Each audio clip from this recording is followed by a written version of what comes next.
Therefore, the key word for that is sustainability. It is not enough that our resource is renewable, but the whole life cycle has to be sustainable. The life cycle of a biofuel is made of different steps, from the feedstock harvesting to handling the biofuel waste and byproducts. So in each step of the life cycle of a biofuel, we can identify some corrective measure to solve the drawbacks associated to the use of biofuels, so that this resource can be sustainably used. Let's see from the very beginning what we can do. So let's talk about the selection of the feedstock, the location of that, and then harvesting and transportation. We have said that one main issue is the food versus fuel debate.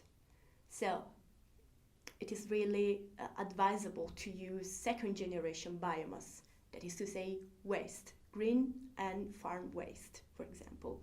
So do not cultivate resources for energy production, but recycle waste. This is a very nice practice. Then it is important to use resources that are located close to the place where they are converted, so that the issue of transportation is reduced, and also the problem of handling and storage is more simple. This brings to some logistic choices, like just use local resources, and this naturally bring to design small supply chain where local resources are used locally. This is the must. Then let's go to the synthesis of the biofuel. Problem where water consumption, and for that we have to take care of that. So use processes that are not water intensive. Then we have the problem of energy consumption and emissions related to the synthesis process.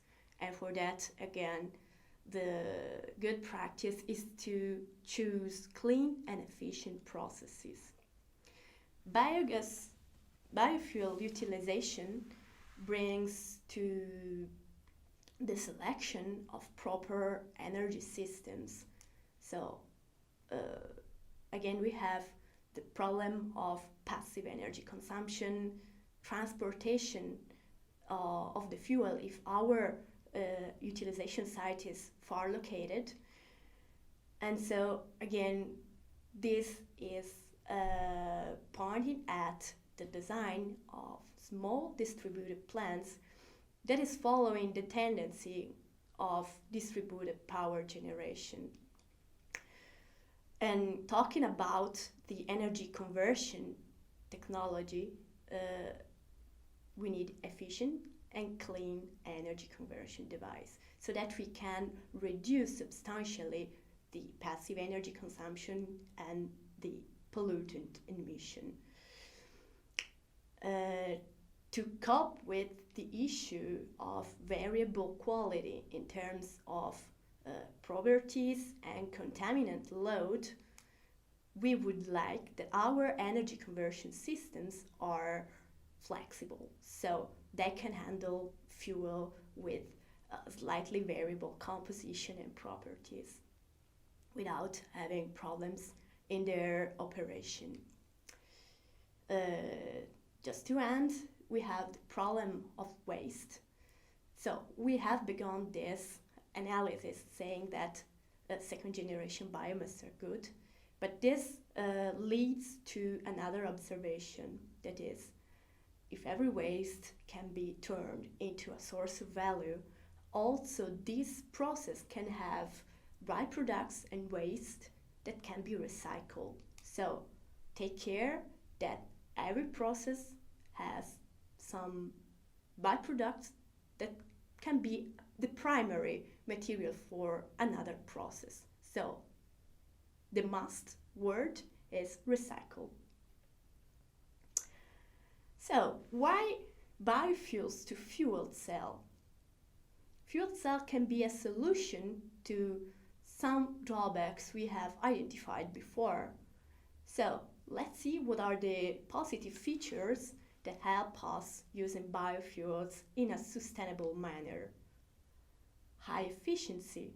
Fuel cells have higher efficiency compared to other thermal energy systems, and this good feature is brought also to small scales.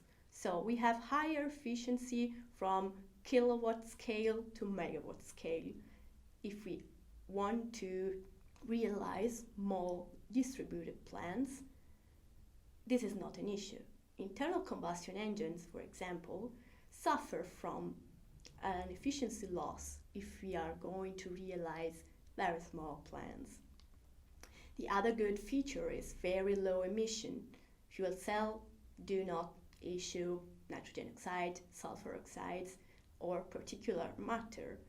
So they are environmental friendly also from this point of view, and they are really flexible towards the fuel. So no matter if we have a variation in low heating value, we will have a variation of the performance, but the biofuel can be used in the fuel cell. And then the good property of scalability. We can bring the same technology to many scale level. Finally, the fact that the operation of the fuel cell is based on electrochemistry and not on combustion is good because we are going to avoid all the problems related to combustion. The conclusion of that is biofuel conversion to electricity in small scale plants based on fuel cell technology is far more sustainable compared to thermal system like, for example, internal combustion engines or gas turbines. So theoretically we can use any biofuels in any fuel cell type. However, we have to take care of some intermediate process in between. In the case of low temperature fuel cell like polymer electrolyte membrane, we need to convert the biofuel into a very hydrogen rich gas mixture prior feeding this to the fuel cell, while if we are using fuel cell featured by high temperature like solid oxide and molten carbonate, the intermediate pretreatment can be milder because this kind of fuel cell accept more heterogeneous fuels. To know more about system integration, let's go to the next unit. By now, I thank you for your kind attention.